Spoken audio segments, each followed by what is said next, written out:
जय हिंद। आज हम लोग एरिया का पार्ट 5 देखेंगे।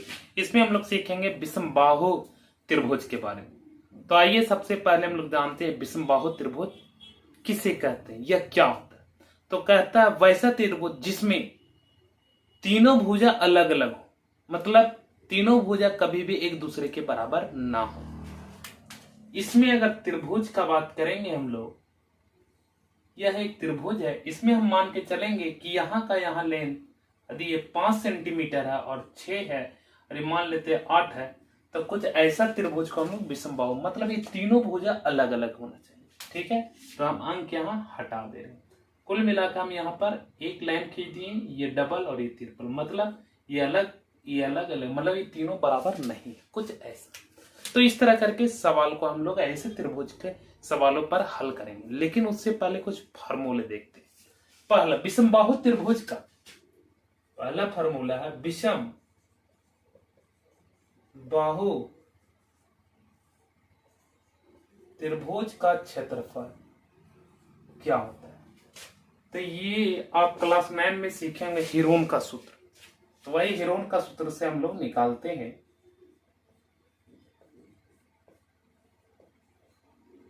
फार्मूला है s into s minus a into s minus b into s minus c. S का मतलब यहां क्या है तो ध्यान दीजिए, s for semi perimeter means अर्ध परिमाप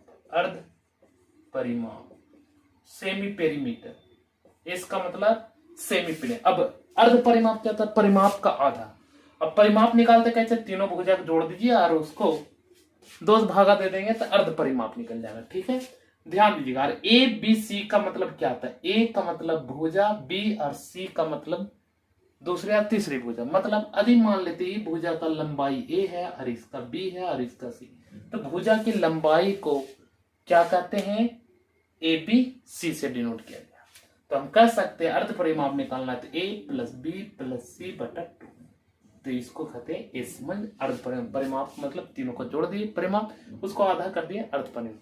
तो यही फार्मूला से हम लोग हल करेंगे। तो आइए हम लोग इस पर देखते हैं पहला सवाल। पहला सवाल कहता है उस त्रिभुज का क्षेत्रफल कितना होगा जिसकी भुजाएं 9 सेंटीमीटर 10 सेंटीमीटर तथा 11 सेंटीमीटर लंबी हो। तो आइए हम लोग इसका हल देखते हैं। तो एक त्रिभुज है जिसकी भुजा की लंबाई मान लेते हैं ए है 9 सेंटीमीटर, बी है 10 सेंटीमीटर और सी है 11 सेंटीमीटर। तो ये दे रखा, तीनों भुजा का लंबाई दे रखा 9 10 11। तो सिंपल हम लोग सवाल लिए इसका हल। ध्यान दीजिएगा, क्षेत्रफल निकालने के पहले हमें सेमी पेरीमीटर निकालना होगा। मतलब a प्लस बी प्लस सी बटा 2, मतलब तीनों को जोड़ दिया 9 प्लस 10 प्लस 11 बटा 2, तो ये हो जाएगा 30 और 30 बटा 2 का मतलब हो गया 15। मतलब s कितना है 15। अब विषमबाहु त्रिभुज का क्षेत्रफल क्या बताए थे हम, ध्यान दीजिएगा। विषमबाहु त्रिभुज का क्षेत्रफल क्या फार्मूला था, फार्मूला एक बार लिख देते हैं फिर से, s into s minus a into s minus b into s minus c. ये था फार्मूला। अब इसी पे पुट कर देते हैं हम लोग। एस का मतलब सेमी पेरीमीटर, मतलब कितना है 15। 15 में से ए घटाएंगे, 15 में से ए का मान है 9, मतलब 15 में से 9 घटाएंगे, 15 में 9 गया तो 6। फिर 15 में से 20 घटाएंगे, मतलब 15 में से बी का मान 10 घटाएंगे, कितना बचा 5। अब 15 में से सी घटाएंगे, 15 में से 11 घटाएंगे तो 4। अब इसे हम लोग क्या करेंगे, आपके पास यहां से 2 तरीके, या तो आप सबको गुना कर दीजिए फिर स्क्वायर रूट निकालिए, या तो फिर आप इसको फैक्टर में तोड़ते हैं तो 3 बचे 15, अरे हो जाएगा 3 दूनी 6, ये 5, अरे हो जाएगा 2 दूनी 4। अब पेयर लगता है उसको, उसमें से एक हम लोग निकाल लेते हैं स्क्वायर रूट निकालने के लिए। तो 3 बाहर आ गया, 3 गुने 5 भी आ गया, देख लीजिए 5 5 मिल गया 5, यहां से 2 2 2 मिल गया और 1 2 बच गया। तो इसको गुना कर देते हैं तो 10 दिया 30, 30 रूट 2। कितना आंसर आएगा, इसका क्षेत्रफल आएगा 30 रूट 2 सेंटीमीटर स्क्वायर। तो आइए हम लोग देखते हैं अगला सवाल। कहते एक त्रिभुज की भुजाएं 1/4 अनुपात 1/6 अनुपात 1/8 अनुपात है और उसका परिमाप 91 सेंटीमीटर है, तदनुसार उसकी सबसे लंबी और सबसे छोटी भुजाओं की लंबाई का अंतर कितना है। मतलब सबसे बड़ी भुजा और सबसे छोटी भुजा ज्ञात करके हमें दोनों में अंतर बताना है, मतलब घटा देना है। तो आइए हम लोग इसका हल देखते हैं। तो देखिए यहाँ तीन भुजा है, तीन भुजा का क्या क्या है, 1/4 अनुपात 1/6 अनुपात 1 अनुपात। अभी रेशियो दिया है तो इसका फ्रैक्शन हटाने का तरीका ध्यान दीजिएगा। इन तीनों का एलसीएम ले लीजिए, 24 आएगा। ध्यान दीजिएगा 24 यहाँ लिखना नहीं है, ध्यान दीजिए 24 क्या करेंगे साइड में लिखेंगे। इन तीनों का एलसीएम किसका, 4 का 6 का 8 का एलसीएम लिए कितना है 24। कुछ नहीं करना है, 4 से भाग दे, 4 छक 24 कितना है 6 मतलब पहला जो रहेगा वह 6 रहेगा भुजा, 6 चौक 24 और 8 तिरिकी 24। तो ये जो आया फ्रैक्शन था वो हट गया। अब हम कह सकते हैं कि जो त्रिभुज था उसके भुजा का अनुपात 6:4:3 है।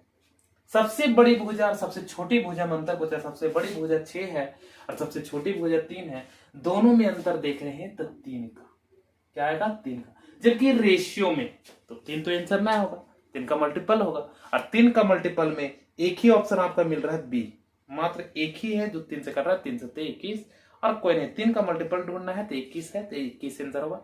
चलिए हम लोग बना कर यहां सीखते हैं, ठीक है। तो ये रह गया। अब हम रेशियो में आते हैं, अगर ये रेशियो में है तो मान लेते हैं कि भुजा 6x होगा, ये 4x होगा और ये 3x होगा। अब हम लोग x मान भी सकते हैं, नहीं भी मान सकते हैं, आपकी इच्छा। चलिए ठीक, तो हम लोग क्या करेंगे, परिमाप दिया है 91, परिमाप क्या करते हैं सबको जोड़ लेते हैं, 6 4 10 10 3 13, 13x बराबर 91, तो 13 7 91, x का मान क्या है 7।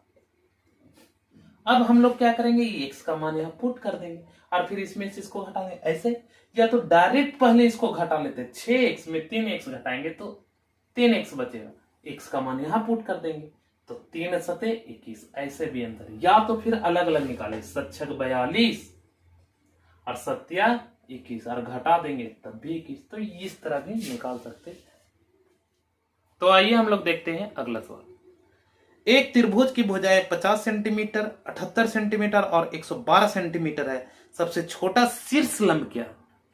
मतलब यहाँ हमसे पूछा है एक तरफ से हाइट या परपेंडिकुलर का, तो कहता है एक त्रिभुज है, पहला बात क्या है, एक ट्रेंगल है और इसमें भुजा का मान दे रखा है 50, ये 78 है और ये 112, तीनों भुजा है, तीनों दे।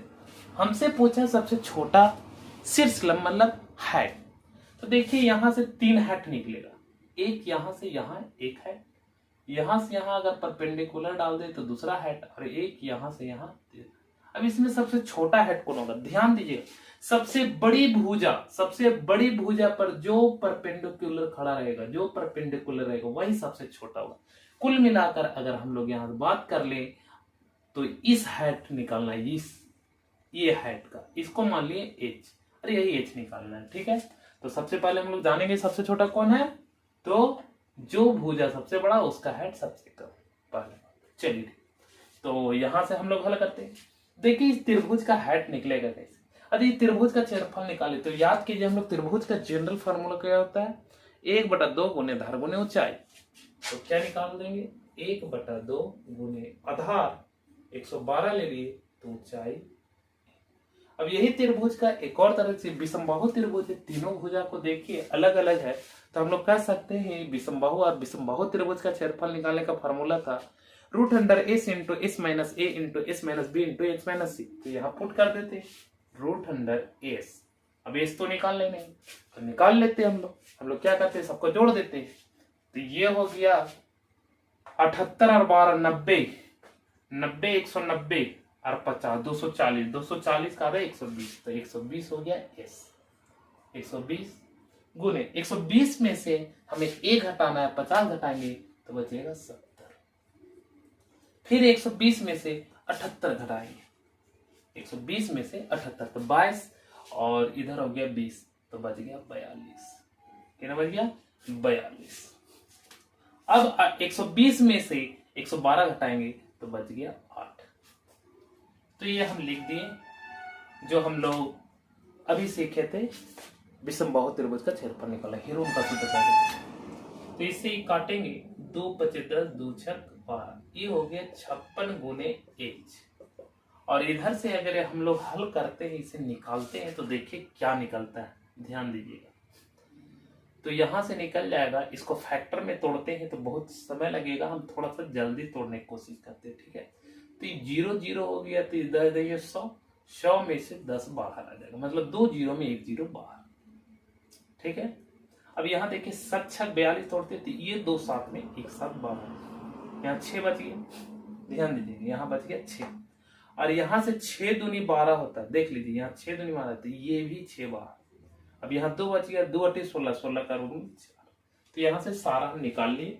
अब फैक्टर में भी तोड़ के निकाल सकते हैं। अब 56 को 7 से 8 बार में, और 4 से 2 बार में, 2 से 3 बार में, तो 10 या 30 सेंटीमीटर। तो एच क्या आया, 30 सेंटीमीटर। आई होप आपको यह वीडियो पसंद आएगा, और आता है प्लीज लाइक करें, शेयर करें और सब्सक्राइब करें। धन्यवाद।